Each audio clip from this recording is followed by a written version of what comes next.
ధోని, కోహ్లీ, రోహిత్ శర్మలు కాదు, ఇప్పుడు ఐపీఎల్ లో మరో చేస్ మాస్టర్ అలాగే విన్నింగ్ కెప్టెన్ మరొక ప్లేయర్ అవతారం ఎత్తాడు. అతడు మరెవరో కాదు, Punjab Kings captain Shreyas Iyer.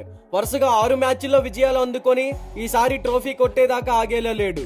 IPL 2025 points table ను తలకిందులు చేసింది.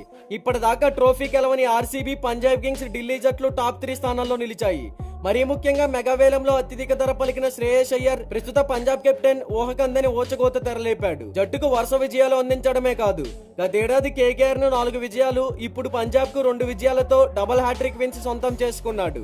అలాగే ఐపీఎల్ లో అత్యధిక విన్ పర్సంటేజ్ సాధించిన 3వ కెప్టెన్ గా నిలిచాడు.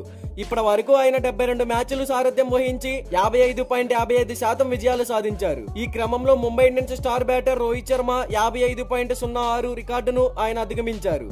ఈ జాబితాలో ధోని 58.84 అగ్రస్థానంలో ఉన్నారు. ఆ తర్వాత సచిన్ 58.82తో కొనసాగుతున్నాడు. ఇదొక్కటే కాదు, 26.75 కోట్లకు తగ్గట్టుగా ఓవైపు కెప్టెన్సీ చేస్తూ మరోవైపు కోహ్లీ వారసత్వాన్ని తీసుకుని కొత్త చేస్ మాస్టర్ అవతారం ఎత్తాడు శ్రేయస్ అయ్యర్. మంగళవారం లక్నో సూపర్ జైంట్స్ మ్యాచ్ తో కలిపి 2023 నుంచి ఐపీఎల్ లో 6 సార్లు చేసింగ్ చేస్తూ నాట్అవుట్ గా నిలిచాడు. ఇక శ్రేయస్ అయ్యర్ కెప్టెన్సీలో పంజాబ్ కింగ్స్ వరుసగా 2 విజయాలు అందుకుంది. ఈ జట్టులో ఎక్కువ మంది స్వదేశీ ఆటగాళ్లే ఉండడం విశేషం. ప్రియాంచార్య, ప్రభ్సిమ్రన్ సింగ్, శ్రేయస్ అయ్యర్, నెహాల్ వధేరా, శశాంక్ సింగ్ బ్యాటింగ్ లో రాణిస్తూ జట్టుకు అద్భుతమైన విజయాలు అందిస్తున్నారు.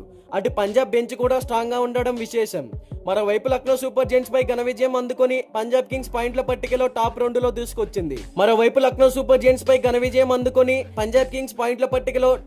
దూసుకొచ్చింది. ఆడిన 2 మ్యాచ్ల్లో గెలిచి 4 పాయింట్లతో 2వ స్థానంలో నిలిచింది.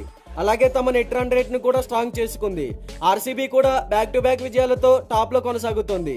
ఇక 3వ స్థానంలో ఢిల్లీ క్యాపిటల్స్ ఉంది. కాగా ఈ 3 జట్లు ఇప్పటి వరకు జరిగిన 18 సీజన్లలో ట్రోఫీని గెలవలేకపోయాయి. మరి ఈ 3 టీమ్స్ లో ట్రోఫీ ఒక టీం కి వస్తుంది అంటే మీరు ఏ టీం కి రావాలని కోరుకుంటారో కామెంట్ చేయండి.